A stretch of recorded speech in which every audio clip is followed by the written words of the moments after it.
bukan terasosiasi tapi berafiliasi. Berafiliasi dengan Robert Dill sama Judith Lorcio. Oke, jadi malam ini webinar kita fokus pada team coaching for high performance. Saya pengen tanya kepada peserta yang hadir ikut di webinar malam ini, berapa banyak di sini Anda sebagai seorang leader atau manager atau supervisor yang mempunyai tim? Boleh nggak Anda chat di sini dan saya ingin tahu berapa banyak di sini Anda sebagai leader? Boleh ada yang chat di sini dan bisa share berapa di sini Anda berapa banyak yang sebagai leader? Mungkin boleh chat di sini supaya saya tahu.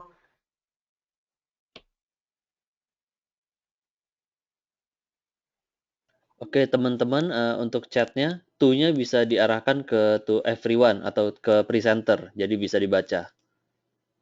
Oke, ada Pak Suluh bilang I am a leader. Ada Pak Forex bilang saya seorang leader. Oke, yang lain belum ada jawaban. Oh, Ibu Sinta, saya leader.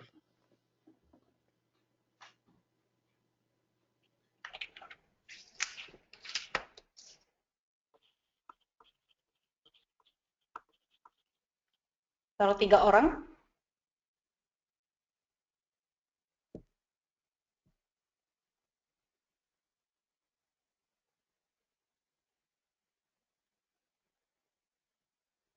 Iya nih, sepertinya baru 3 orang aja yang komen bahwa saya seorang leader. Ya. So, anyway, pertanyaan saya adalah kepada Anda yang leader, ya. Mengapa staf Anda tidak melakukan apa yang seharusnya mereka lakukan? So, banyak sekali tim yang di bawah kita. Somehow, Anda sebagai leader, Anda tentunya ingin mereka melakukan apa yang Anda ingin mereka lakukan. Namun pada kenyataannya, banyak juga yang terjadi bahwa staf kita tidak melakukan apa yang seharusnya mereka lakukan. Nah, ini menarik sekali. Menurut Ferdinand Fornis, ada 16 hal, dia melakukan survei. Ada 16 hal atau alasan kenapa staf kita tidak melakukan yang seharusnya mereka lakukan. Pertama dikatakan adalah bahwa mereka tidak tahu apa yang seharusnya mereka lakukan. Ini tentunya menarik sekali ya, pada saat kita rekrut mereka sebagai leader atau manajer, Anda tentunya sudah menjelaskan kepada mereka. Dan mereka, ini menjadi alasan yang paling pertama, mereka tidak tahu apa yang seharusnya mereka lakukan. Yang kedua adalah, mereka tidak tahu bagaimana mereka melakukannya. Nah, ini lebih kepada how-nya, caranya bagaimana, ya, lebih kepada keterampilan, kepada skills. Yang ketiga adalah mereka tidak tahu mengapa mereka harus melakukan itu. Yang keempat, mereka pikir mereka melakukannya. Dan ini lebih kepada kurangnya feedback. Jadi mereka berasumsi, mereka berpikir menurut mereka sudah melakukannya. Yang kelima adalah ada rintangan atau halangan di luar kontrol mereka. Jadi ini lebih kepada obstruction atau limiting yang menghalangi mereka. Yang keenam, menurut mereka itu tidak akan berhasil. Jadi sebelum mereka melakukan, mereka sudah berasumsi bahwa itu tidak akan berhasil. Yang ketujuh adalah menurut mereka, cara mereka lebih baik. Ya, ini sering saya ketemukan, para leader yang meminta stafnya melakukan.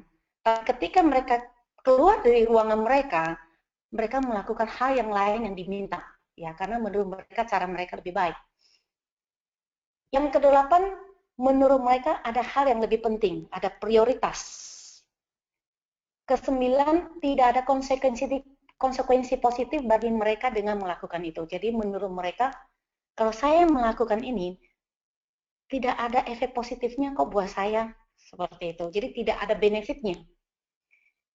Yang ke-10, ada konsekuensi negatif bagi mereka dengan melakukan itu. Jadi menurut mereka, kalau saya melakukan ini, ada dampak positif, ada dampak negatif yang saya terima. Yang ke-11 adalah ada konsekuensi positif bagi mereka dengan tidak melakukan itu. Yang ke-12, tidak ada konsekuensi negatif bagi mereka dengan tidak melakukan itu. Yang ke-13, adanya keterbatasan. Ini lebih kepada ketidakmampuan daripada staf kita untuk melakukan hal itu. Yang ke-14, masalah pribadi. Yang ke-15, ada rasa takut. Yang ke-16, yang terakhir, tidak ada yang bisa melakukannya. Nah, menurut hasil survei dari Ferdinand ini, yang paling menarik justru yang di nomor 1 dan nomor 2. Mereka tidak tahu apa yang seharusnya mereka lakukan. Dan mereka tidak tahu bagaimana mereka melakukannya. Kalau Anda lihat di nomor 1, mereka tidak tahu apa yang seharusnya mereka lakukan. Ini lebih kepada komunikasi antara si leadernya dengan si staffnya. Ya, dan mereka tidak tahu bagaimana mereka melakukannya. Artinya, training atau pengajaran terhadap apa seharusnya mereka lakukan ini tidak dilakukan. Jadi how-nya tidak dilakukan, lebih kepada what-nya, kepada apa yang harus kamu lakukan, instead dengan menunjukkan caranya bagaimana melakukan itu. Nah, lalu bagaimana dengan coaching itu bisa membantu tim Anda memiliki produktivitas yang jauh lebih baik, performance yang jauh lebih tinggi. Nah, pertama kita akan ceritakan dulu mengenai apa itu coaching. Seperti yang Anda lihat di slide ini, coaching itu adalah proses mengeksplor kondisi sekarang, presence, dan merancang masa depan. Jadi coaching itu adalah sebuah proses dengan mengeksplor kondisi sekarang dan merancang masa depan. Jadi kita bicara presence dan apa yang diinginkan untuk masa depan. Yang kedua, dengan coaching kita membantu orang-orang berpikir lebih baik dengan mengungkapkan nilai-nilai yang mereka dan asumsi mereka. Jadi kalau tadi salah satu alasan kenapa staf Anda tidak melakukan apa yang seharusnya mereka lakukan, di situ ada salah satu yang disebut dengan rintangan yang tadi yang saya sebutkan, ada halangan. Itu mereka masih ada limiting belief, ada keyakinan yang membatasi mereka, ada rintangan dan hambatan yang mereka merasa tidak mampu melakukannya. Jadi ada sebuah asumsi yang mereka yakini bahwa mereka tidak bisa. Nah, disinilah kita membantu tim kita, orang-orang kita, agar bisa berpikir lebih baik. Dan jika ada limiting belief, ada keyakinan yang membatasi, di sinilah kita bantu mengeliminir keyakinan negatif. Karena ini semuanya akan menghalangi pencapaian tim. Nah, dengan lewat coaching, ini sangat bisa membantu tim kita. Karena kalau selama mereka masih punya asumsi yang negatif, selama mereka masih mempunyai keyakinan yang menghambat mereka untuk maju, lalu bagaimana tim kita bisa menjadi lebih baik? Sementara sebagai leader, jika Anda ingin menjadi leader yang berhasil, menjadi the great leader, sangat tergantung bagaimana Anda memimpin tim Anda. Dan bukankah sebagai seorang manajer sudah merupakan tugas dan tanggung jawab kita memberikan coaching kepada tim kita. Coaching itu juga sebagai seni, ya, sebagai science dalam membantu orang-orang untuk mencapai apa yang mereka inginkan, tapi mereka berpikir itu tidak mungkin. Jadi misalkan staf Anda ingin mencapai target, tapi mereka berpikir kayaknya nggak mungkin deh saya bisa mencapainya. Jadi salah satu yang menghambat staf kita tadi nomor 16 adalah tidak ada yang bisa melakukannya. Mereka melihat segala sesuatu dari sudut ketidakmungkinan. Jadi mereka berpikir this is impossible to do it. Nah, disinilah kita membantu staf kita. Oke, kamu mau capai ini, dan kamu masih punya pemikiran bahwa kamu tidak bisa mencapainya. Nah, disinilah Anda sebagai leader membantu tim Anda, coach mereka, untuk mengeliminir keyakinan negatif ini. Apa yang tidak mungkin menjadi mungkin. Ya, ini bicara mengenai coaching yang akan membantu, karena di sini coaching ini kita mengeksplor apa yang mereka inginkan, lalu kita memfasilitasi dengan serangkaian pertanyaan. Tentu pertanyaan yang kita ajukan adalah good questions, karena pertanyaan yang berkualitas tentu akan menghasilkan good answer, jawaban yang baik, jawaban yang kita inginkan. Sebuah pertanyaan akan menentukan sekali jawaban yang kita inginkan. Jadi ini tentu perlu dipelajari bagaimana strategi cara bertanya. Nah, ini tentu semuanya kalau Anda nantinya bisa mengambil cara coaching, mengambil tim coaching atau training coaching, ini semua akan diajarkan bagaimana how to ask the questions. Nah, menurut ICF, International Coaching Federation, disebutkan coaching itu adalah ongoing professional relationship. Jadi sebuah hubungan profesional yang berjalan terus, yang membantu orang-orang untuk menghasilkan hasil yang extraordinary, hasil yang luar biasa di dalam kehidupan mereka, di dalam karir mereka, di dalam bisnis mereka, maupun di organisasi. Lewat proses coaching, clients akan mendapatkan pembelajaran yang dalam. Karena di sini kita mengubah frame of mind. Frame of mind itu kerangka pikiran ya, yang tadinya mungkin klien atau staf Anda tidak kepikiran, atau dengan berbagai asumsinya dia, sehingga membuka pikiran dia, mesif pikiran dia. Disebut dengan paradigma shift, atau pola pikir yang berbeda, yang berubah, sehingga kita kerangka-kerangka pikiran di dalamnya yang kita gali, yang tadinya nggak keluar. Nah, dan ini akan meningkatkan performance mereka dan meningkatkan kualitas kehidupan mereka yang jauh lebih baik. Itulah coaching menurut definisi dari ICF.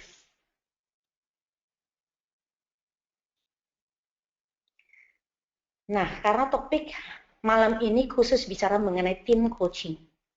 Apa bedanya tim coaching dengan individual coaching? Oke, kita akan masuk mengenai tim coaching. Tim coaching membantu tim untuk meningkatkan performance mereka dalam proses lewat refleksi, lewat tindakan, dan lewat dialog. Kalau individual coaching kita biasanya one-on-one, tapi kalau tim coaching itu dalam bentuk beberapa orang, satu tim. Ya, di bawah Anda atau bisa sesama departemen satu tim. So di sini tujuannya adalah untuk membantu tim kita mencapai performance yang lebih baik. Lewat apa? Lewat refleksi, lewat tindakan, dan lewat dialog. Apa sih manfaat daripada tim coaching ini? Pertama, dengan tim coaching, itu membantu tim lebih efektif, melakukan proyek lebih baik. Jadi, misalkan Anda punya tim atau dengan satu perusahaan dengan tim yang lain, jika ada satu proyek, Anda bisa lakukan tim coaching juga. Ya, Jadi tentu membantu tim lebih efektif. Efektif artinya melakukan proyek lebih baik. Lebih efisien. Lebih efisien artinya melakukan proyek lebih cepat dan lebih economical use. Ya, lebih efisien dalam hal waktu, dalam hal biaya, sehingga bisa meningkatkan produktivitas. Yang ketiga adalah dengan Anda melakukan tim coaching, maka ini membantu Anda mengembangkan keterampilan coaching di organisasi Anda. Dan ini memang perlu dipelajari. Ingat sekali lagi, tugas daripada seorang leader adalah melakukan coaching kepada timnya. Dan ini Anda perlu kembangkan skill Anda supaya Anda bisa memberikan coaching yang jauh lebih efektif buat tim Anda. Lalu dengan tim coaching membantu mencapai performance tim kepada tingkat yang jauh lebih tinggi, produktivitas yang jauh lebih baik, ya, meningkatkan keterampilan leadership Anda. Dengan coaching itu akan membantu Anda meningkatkan jiwa kepimpinan Anda, meningkatkan kepercayaan dan mendapatkan respect satu sama lain. Meningkatkan keyakinan Anda, kepercayaan Anda, dan juga respect dari sesama tim. Dengan tim coaching, ya, karena tim coaching ini sendiri, coaching itu adalah cara yang sangat sederhana, yang sangat praktis sekali. Dengan kita bertanya pertanyaan yang berkualitas, ya, itu bisa akan membantu mengempower, memberdayakan perbedaan dalam menciptakan tim yang lebih berdampak maksimum. Karena dengan adanya tim coaching ini, kita juga menyatukan konflik yang terjadi di dalam tim, sehingga bisa menghasilkan performance yang lebih baik. Increase team motivation, tentu, ya. Kalau Anda melakukan motivasi yang biasanya dengan mengatakan you can do it, ya Anda komplimen mereka, ya Anda puji mereka, yes. Tapi ketika Anda melakukan coaching dengan mencari tahu value-value mereka, apa yang penting buat mereka, maka motivasi tim akan sustainability. Ini penting sekali. Jadi beda dengan sekedar Anda memberikan semangat bahwa kamu pasti bisa, tapi ketika Anda melakukan coaching, tentu akan jauh berbeda motivasi mereka. Berikutnya, meningkatkan retensi tim jangka panjang. Salah satu biaya yang sangat besar di organisasi adalah turnover yang sangat tinggi. Ketika turnover sangat tinggi, Anda harus mengeluarkan biaya yang bisa dibilang tidak murah, bahkan mahal sekali. Anda harus keluarkan biaya rekrutmen, Anda harus mengajarkan mereka dari nol lagi, baru ajar mereka bisa, mereka habis itu keluar lagi, Anda baru training mereka sudah bisa, mereka keluar lagi, dan itu belum lagi termasuk capek energi Anda. Ya, Anda terus melakukan cycle yang sama.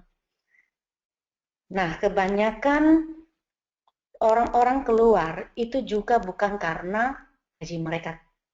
Ya, survei membuktikan kebanyakan orang-orang keluar bukan karena gaji. Nah, ini juga perlu diperhatikan oleh para leader maupun para manajer. Ya, so dengan adanya coaching itu akan sangat membantu retensi.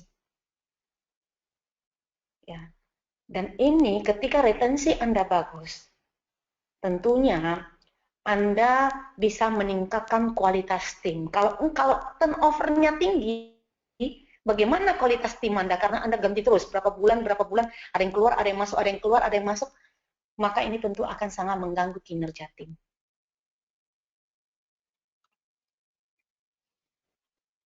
Nah, apa itu tim? Definisi tim sendiri itu adalah bukan seorang yang sangat besar, no. Tapi dia ada sejumlah orang dalam kecil, a small number, ya. Beberapa yang terdiri dari beberapa orang, ya, dengan keterampilan yang saling melengkapi. Ya. Jadi dengan unit Anda yang kecil, beberapa orang, tapi mempunyai keterampilan yang saling melengkapi, di mana setiap anggota tim berkomitmen terhadap tujuan bersama. Jadi common purpose ini adalah goals-nya satu tim ini apa? Apa yang ingin dicapai di dalam satu tim ini? Tapi setiap dari orang dari member ini berkomitmen untuk mencapai ini. Jadi di sini harus ada tanggung jawab, mutually accountable. Tanggung jawab bersama untuk mencapai itu. Jadi setiap anggota tim mempunyai komitmen, ya, mempunyai komitmen dan tanggung jawab bersama untuk mencapai common purpose ini, untuk mencapai goal satu tim ini. Nah, bagaimana agar setiap anggota tim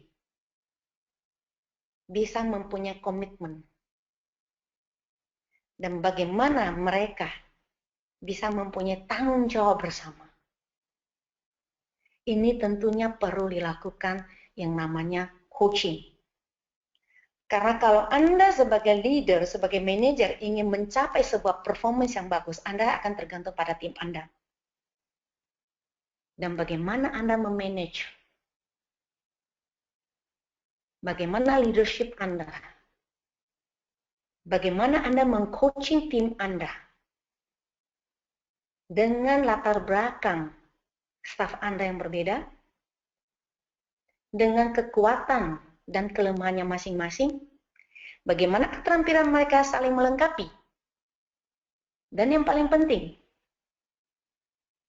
bagaimana sense of belonging, rasa memiliki terhadap tim Anda. Karena ketika mereka mempunyai rasa memiliki sense of belonging yang tinggi, mereka sudah tidak bicara mengenai uang. Mereka sudah tidak bicara mesti bekerja sampai overtime. Tapi mereka akan melakukan yang terbaik agar tim Anda bisa capai. Yang bisa capai target Anda. Target satu tim tentunya. Nah, inilah untuk mendapatkan sense of belonging daripada setiap individu di dalam tim. Itu kita nggak bicara kayak balik tangan besok langsung jadi. Tidak seperti itu. Tentu ini lewat proses, ya. Lewat proses. So, a team itu adalah a group of people.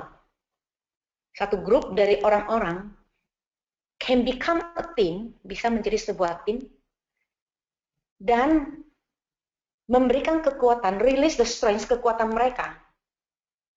Yang bukan hanya memberikan dukungan terhadap hasil, tapi mengembangkan kepada setiap anggota. Karena sebuah tim menciptakan kesempatan untuk bertumbuh, berevolusi, memberikan hasil, dan perubahan. Jadi, seorang leader, kalau dia tidak memberikan kesempatan untuk bertumbuh anggota timnya, saya akan bilang bahwa dia bukan seorang good leader. Karena ketika tim Anda, anggota dari tim Anda bertumbuh, berevolusi, bisa mengikuti perubahan, maka hasilnya pasti Anda yang akan terima sebagai manajer. Nah, untuk itu, pengembangan terhadap setiap anggota tim itu menjadi kewajiban, tugas, tanggung jawab daripada leadernya. Bagaimana mereka mengembangkan setiap anggota tim.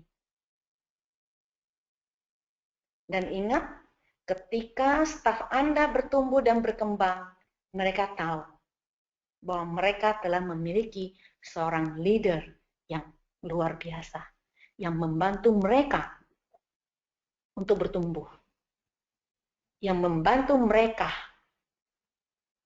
berkembang, yang membantu mereka mencapai hasil seperti yang mereka inginkan. Menurut Rosinski, peranan dari seorang coach, jadi Anda sebagai seorang leader, Anda juga berperan sebagai seorang coach. That's why tadi saya katakan di awal, bahwa salah satu fungsi dari seorang manajer atau supervisor, seorang leader, dia wajib melakukan coaching kepada timnya jika dia ingin memiliki tim yang dahsyat. Maka Anda sebagai leader, Anda juga berfungsi sebagai seorang coach, yaitu membantu tim Anda mencapai performance yang superior, performance yang dahsyat, dan juga membantu tim, setiap anggota tim menciptakan fulfilling life, yang kehidupan yang penuh berisi, kehidupan yang hidup, ya, untuk diri mereka dan untuk orang lain, yang fulfill. Coach ini akan bertindak sebagai katalis yang mengaktifkan kekuatan daripada setiap anggota tim dan merilis energi daripada setiap tim lewat apa? Partnership. Ya, yang menghasilkan apa? Hasil bisnis yang jauh lebih besar dan hubungan yang jauh lebih baik, hubungan yang lebih baik. Jadi bukan hanya sekedar antara atasan dan bawahan, tapi di sini adalah juga ada partnership. Ya, apalagi kalau kita bicara mengenai perusahaan, saya nggak tahu di sini ada nggak yang dari insurance atau MLM. Kalau Anda dari yang bekerja di perusahaan asuransi yang dengan sistem agency maupun di MLM, maka itu hubungannya semuanya berdasarkan partnership. Nah, tentu di sini harus apa? Improve relationship. Ini menjadi yang sangat esensial sekali buat Anda sebagai leader untuk meningkatkan hubungan yang baik dengan partnership Anda. A team is a system. Sebuah tim is a system. Anda mempunyai bawahan, Anda juga mempunyai kolega yang semuanya dalam satu tim, di dalam satu organisasi yang besar. Jadi kalau kita bicara tim, bukan hanya tim Anda. Di dalam organisasi, terdiri dari banyak tim. Dan cross function di antara antar departemen itu harus terjadi. Itu memang terjadi. Dan bagaimana hubungan Anda dengan antar departemen? Dengan mid management. Dengan board, dengan bawahan Anda. Nah, jenis tim apa yang Anda ingin kembangkan di dalam tim Anda? Tim yang kreatif? Tim yang seperti apa? Apa identitas tim Anda? Ini menjadi sangat penting sekali. What's the difference? Make a difference. Apa perbedaan antara tim Anda dengan tim yang lain? Dan bagaimana member Anda bisa bangga berada di tim Anda? Ini menjadi sangat penting. Karena ketika mereka tidak ada respect terhadap Anda, karena ketika mereka merasa tidak ada banggaan terhadap tim Anda, maka jangan harapkan ada sense of belonging. Jangan harapkan mereka merasa memiliki tim Anda.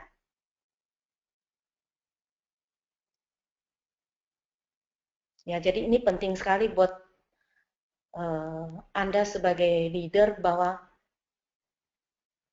anggota member Anda merasa bahwa bagaimana mereka bisa merasa bangga berada di tim Anda. Bagaimana mereka bisa merasa bertumbuh di bawah tim Anda. Bagaimana mereka bisa merasakan banyak belajar dari Anda. Dan juga bagaimana mereka bisa merasakan leadership Anda. Seperti itu.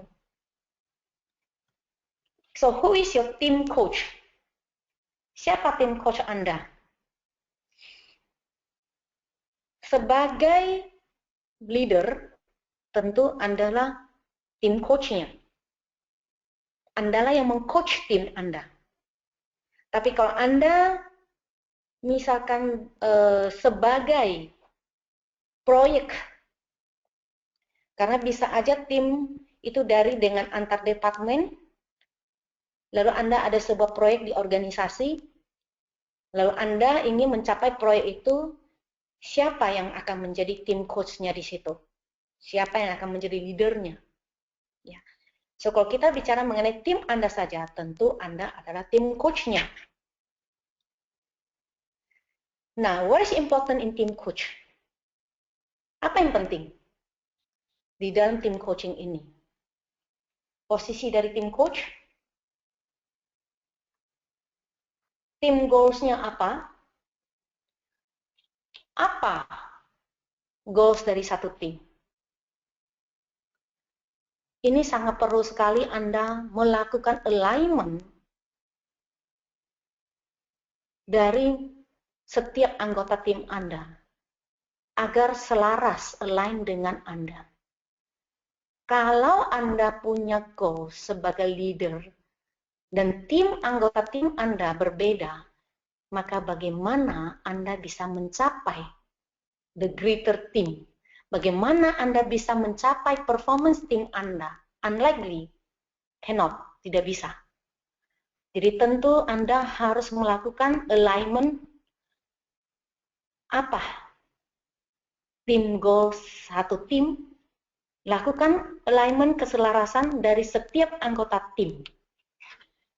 Dan bagaimana dengan nilai-nilai value yang dimiliki oleh setiap anggota tim, sehingga ini nanti akan menjadi tim value di tim Anda.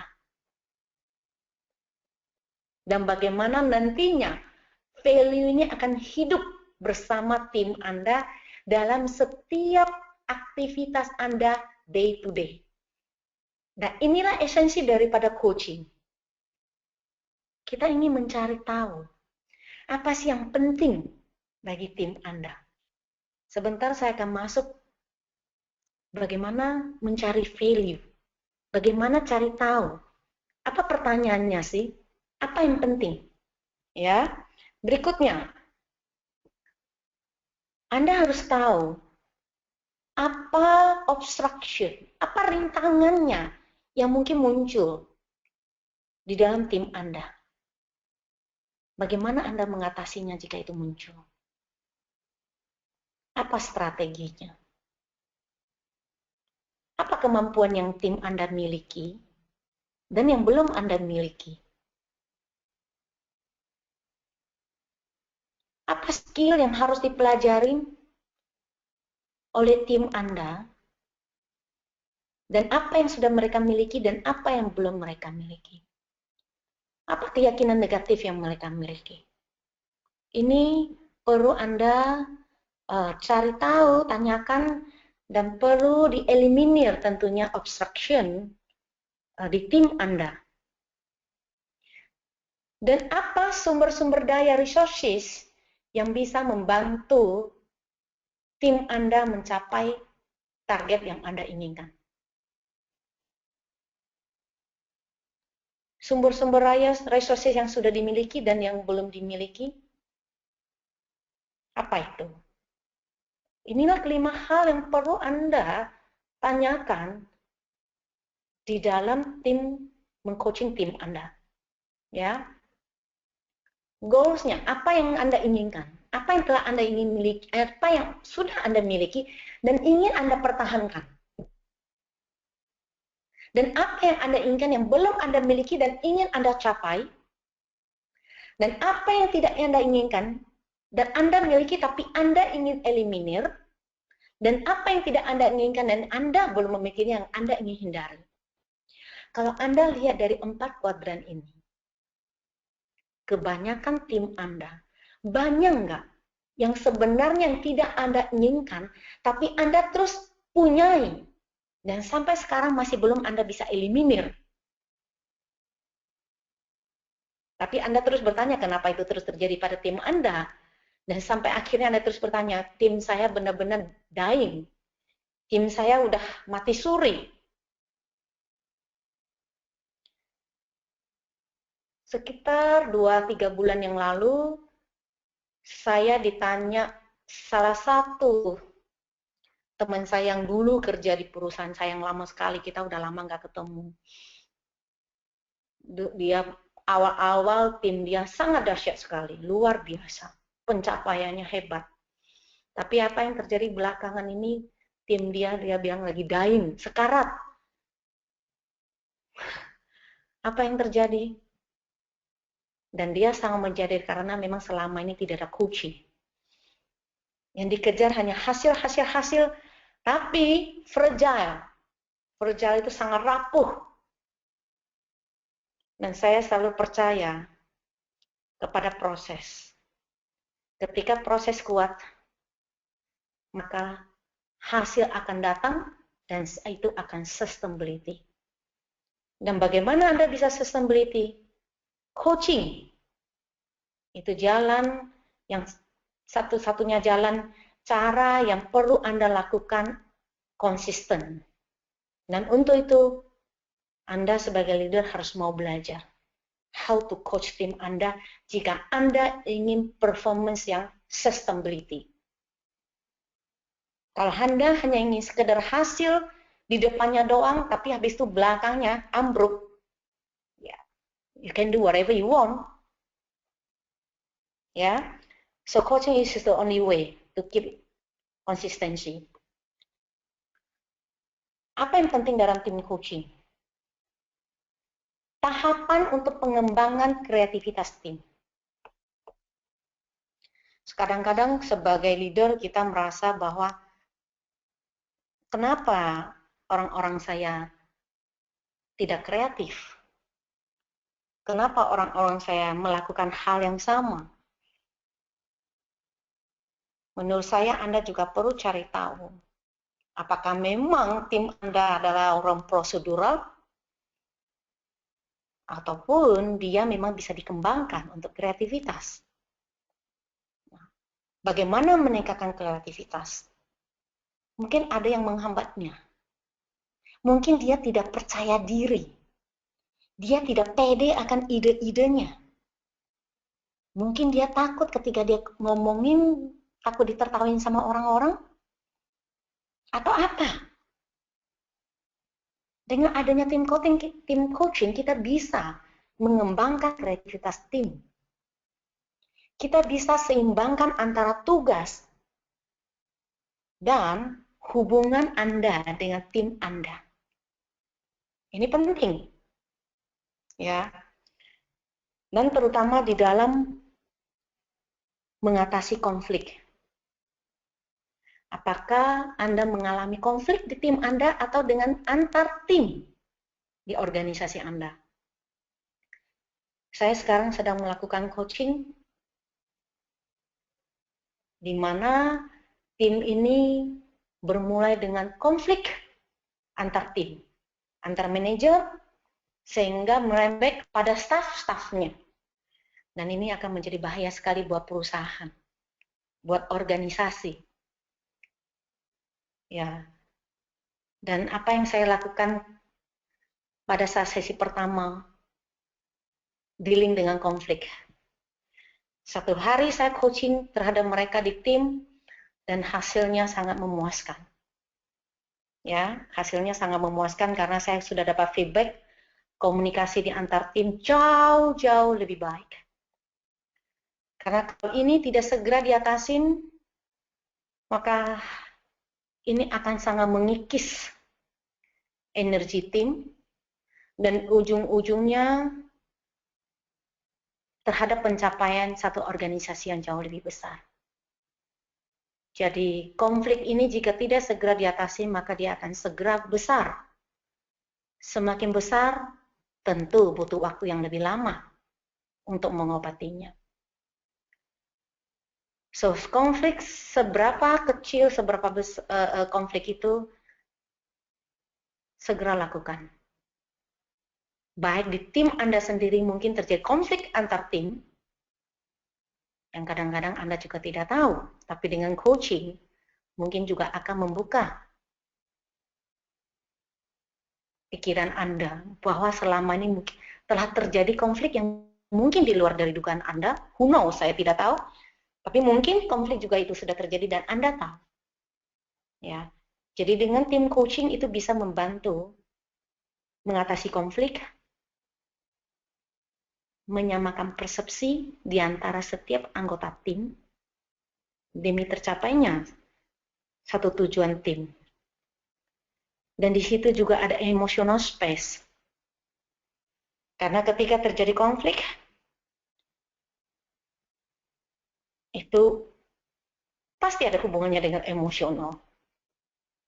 Kesal, frustrasi, marah, merasa dikhianati, merasa dicuekin,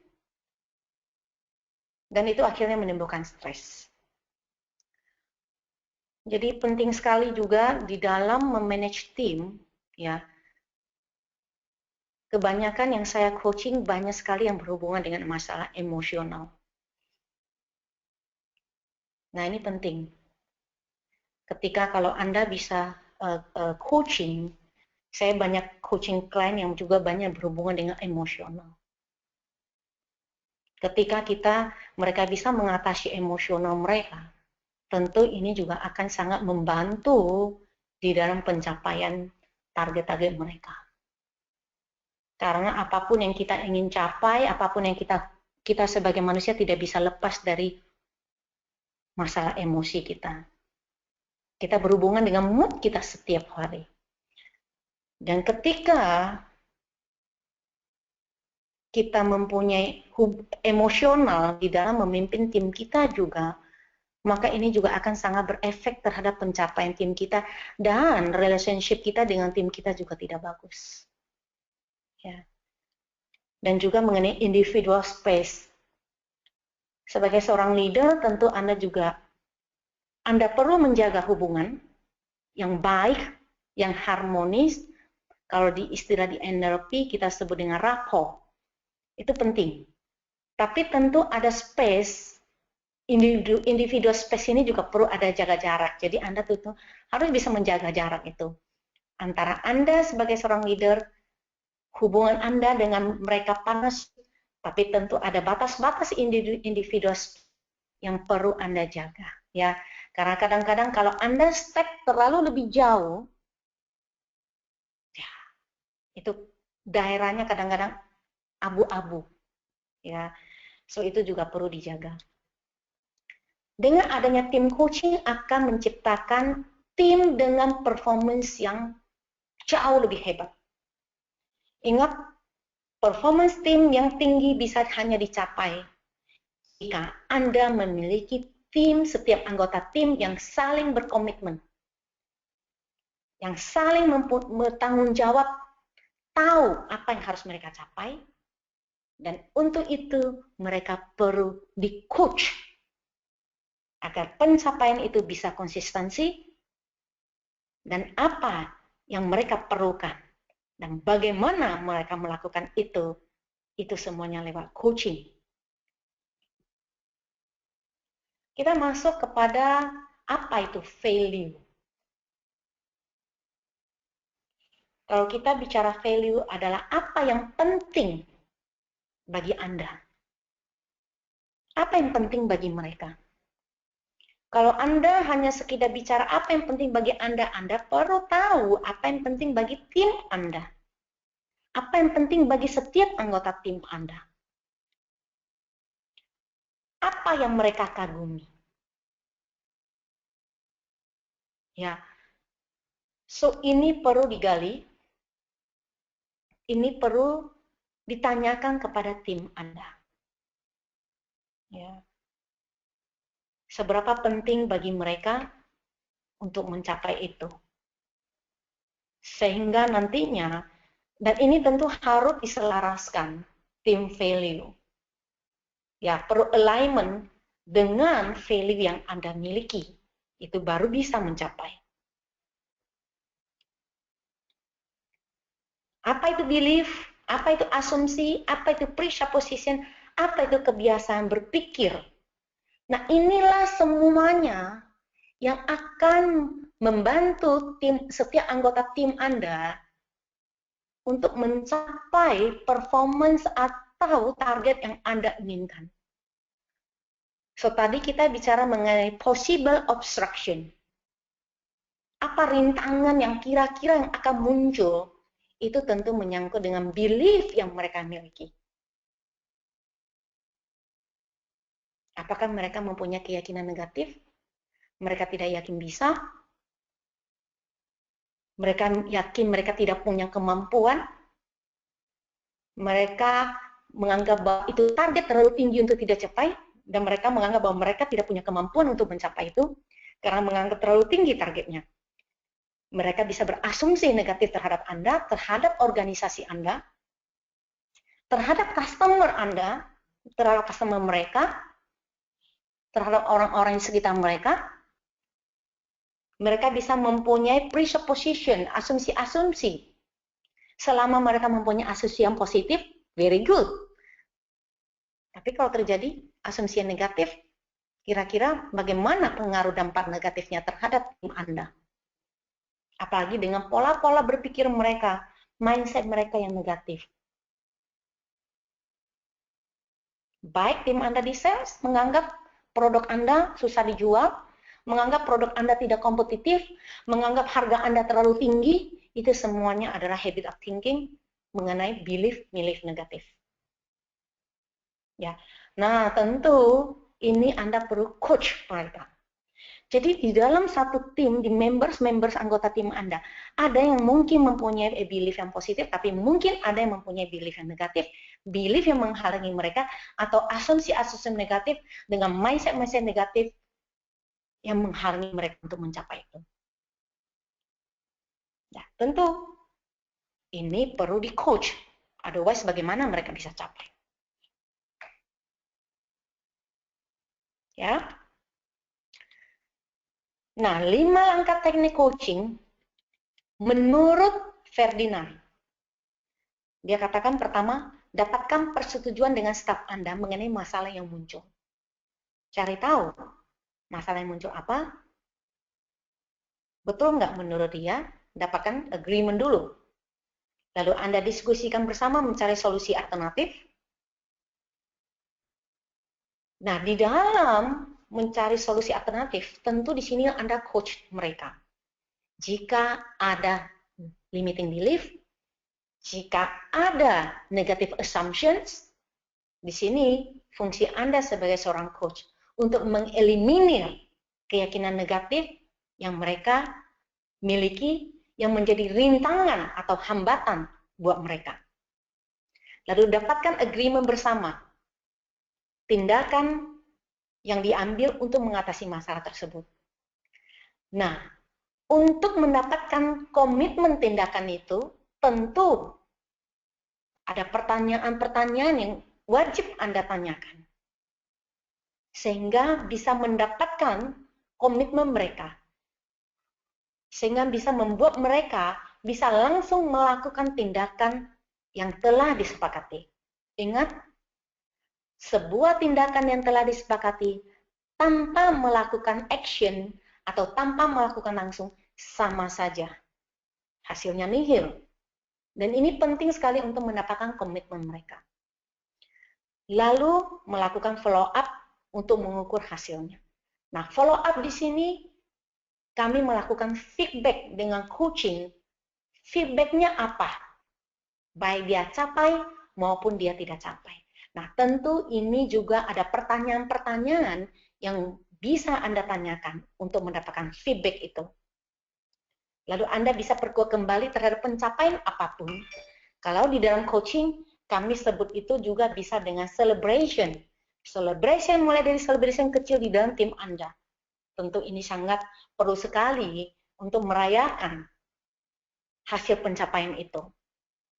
Oke, jadi ini 5 langkah di dalam teknik coaching menurut Ferdinand. Di dalam ini tentu banyak pertanyaan-pertanyaan yang perlu Anda kuasai. Karena di dalam coaching, standar pertanyaan yang berkualitas. Itu harus Anda kuasain, tidak boleh tidak. Karena sebagai seorang coach, Anda bertanya. You just ask question, Anda hanya bertanya dan bertanya. Dan kebanyakan di dalam organisasi lebih banyak menyediakan feedback, memberikan solusi instead daripada bertanya. Nah, itulah yang sedikit berbeda dengan esensi daripada coaching itu sebenarnya. Tanpa terasa, ini sudah 1 jam. So, any questions, any comments, silakan. Oke, terima kasih Coach Irene Corey untuk sharingnya yang bagus banget tentang tim coaching. Saya rasa sangat bermanfaat. Nah, sekarang kita masuk ke sesi tanya jawab. Silakan teman-teman, silakan chat atau silakan unmute dan ajukan pertanyaan. Kami tunggu. Oke, Bapak Hasan. Bapak Hasan mau tanya, silakan.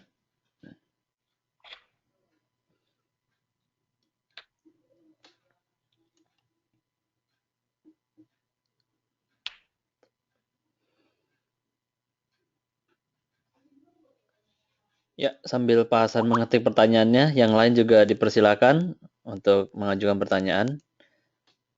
Oke, Bapak Hasan, luar biasa. Kadang memang tim yang suka keluar masuk itu kendala dari saya. Oke. Pertanyaannya apa, Pak Hasan?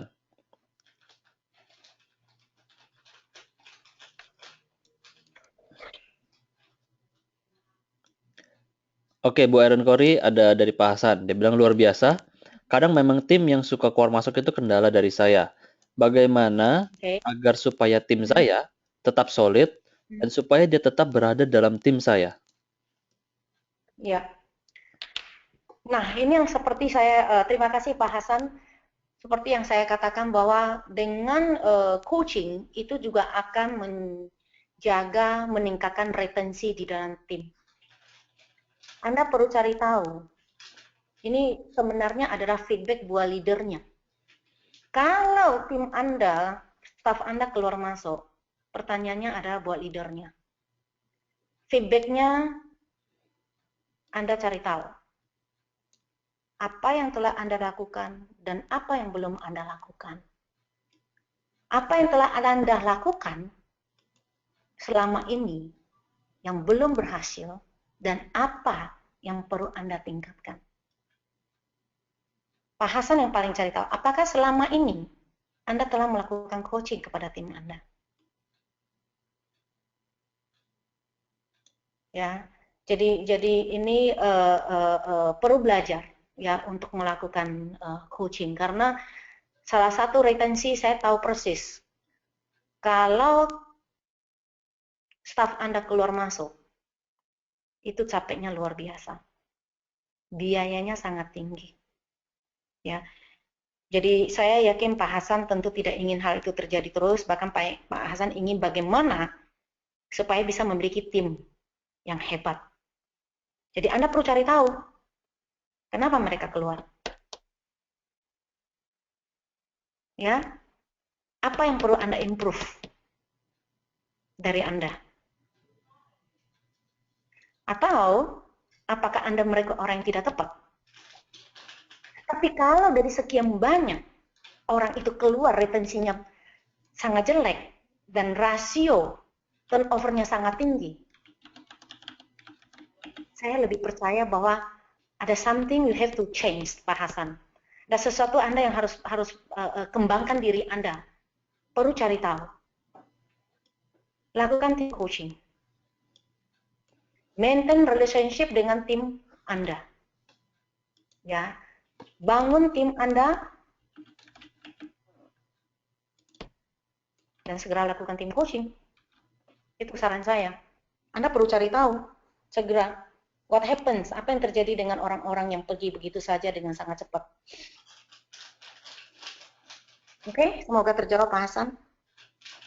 Oke, ada follow up dari Pak Hasan. Katanya terkadang mereka sudah merasa terlalu pintar setelah kita coaching. Hahaha. Bagaimana Anda tahu bahwa dia terlalu pintar?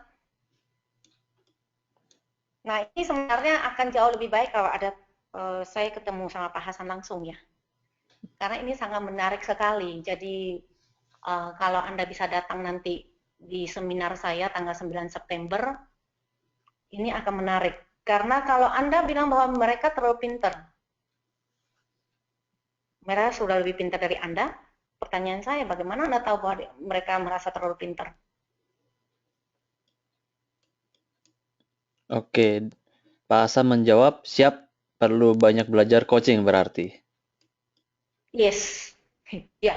Maka ini saya ada seminar yang mungkin di sini di layar bisa dilihat, bisa datang tanggal 9 September. Ya, sempatkan waktu, bukan hanya sempatkan, mau menyisihkan waktu kalau mau belajar. Seperti itu. Yes. Oke, ada pertanyaan selanjutnya dari Pak Arti. How to build sense of belonging in team? Sense of belonging dalam sebuah tim. Pak Ardi ya. Pak Arti. Ya. Arti. Ya. Pak Arti. Oke. Kalau kita bicara membangun sense of belonging, itu prosesnya nggak bisa sebentar, Pak. Oh, maaf, Bu Arti katanya. Bu Arti. Bu Arti, sorry.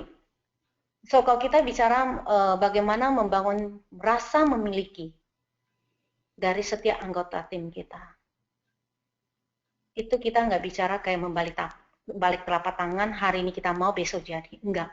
Tapi itu lewat proses. Lewat proses di mana dari activity Anda sebagai seorang leader, hubungan Anda dengan mereka, dan bagaimana Anda memimpin mereka dari hati. Leadership mereka. Budaya yang Anda bangun di perusahaan Anda, di tim Anda. Jadi kita bicara ini merupakan satu kesatuan, nggak bisa hanya satu bagian saja, Bu Arti. Ya, kita bicara satu kesatuan. Sebagaimana orang itu bisa, sampai dulu ketika saya resign, sampai staff saya mengatakan bahwa ibu kemana saya ikut. Itu leadership. Kemana aja saya mau ikut. Itu baru ada sense of belonging ketika mereka akan kerja tanpa memperhitungkan waktu, tidak hitung-hitungan walaupun perlu lembur. Enggak, walaupun kadang-kadang oke, Sabtu kamu bisa datang, oh bisa Bu. Ya. So itu bicara mengenai budaya yang Anda bangun di tim Anda dan itu perlu proses. Nggak bisa hanya sekejap saja. Dan peranan Anda sebagai seorang leader itu day to day. Dan mereka tahu kok. Ya, mereka tahu. Leader apa yang mereka miliki. Ya. Jadi, coach tim Anda, kembangkan mereka. Ketika mereka berkembang, percayalah, mereka tahu siapa yang mereka kembangkan. Believe me, mereka tidak akan lupa dengan Anda. Semoga terjawab, Bu Arti. Yes. Terima kasih, Coach. Menurut saya itu sudah bagus sekali, sangat terjawab. Ada pertanyaan lanjutan dari Ibu Sinta. Bisa berikan contoh-contoh pertanyaan dalam sesi coaching, misalnya dengan kasus Pak Hasan, karyawan yang terlalu sering keluar masuk. Nah, sebenarnya saya ingin, karena segini, karyawan yang keluar masuk kita mesti mencari tahu penyebabnya apa. Ya, jadi kalau nanti Anda datang ke 9 September nanti, saya akan demokan kepada Anda bagaimana cara saya bertanya. Nah, di situ Anda bisa belajar banyak. Karena terus terang di sini waktunya sangat terbatas sekali. Dan kalau saya kasih tahu satu pertanyaan, bagaimana saya akan melanjutkan pertanyaan berikutnya? Ini sangat tergantung dari jawaban daripada Pak Hasan. Jadi ini menariknya di coaching, Ibu Sinta. Di dalam sebagai seorang coach, kita nggak punya agenda. Agendanya ada di siapa? Agendanya ada di klien. Jadi kalau orang bertanya kepada saya, Apa yang harus Anda tanyakan? Berikutnya adalah tergantung apa yang mereka jawab, baru apa yang akan saya tanyakan. Jadi pertanyaan saya akan tergantung kepada jawaban mereka. Tadi sebenarnya saya sudah bertanya salah satu pertanyaan kepada Pak Hasan. Ketika Pak Hasan mengatakan bahwa mereka menganggap sudah lebih pintar, maka tadi salah satu pertanyaan di dalam coaching yang sudah saya tanyakan kepada Pak Hasan adalah bagaimana Pak Hasan bisa tahu? Bagaimana Pak Hasan tahu bahwa mereka merasa lebih pintar? Oke, semoga terjawab Bu Sinta. Oke, ya, bagus sekali. Saya rasa sudah terjawab. Dari Pak Sulu juga ada bertanya, selamat malam Bu Irene, boleh minta tip bagaimana membangun rasa memiliki dari masing-masing individu di dalam tim? Oh, ini saya rasa pertanyaan sudah dijawab tadi ya. Jawab tadi ya.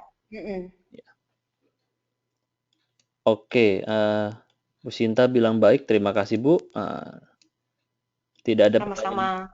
tidak ada pertanyaan lain lagi nih saya rasa nih. Oke, sudah cukup semua?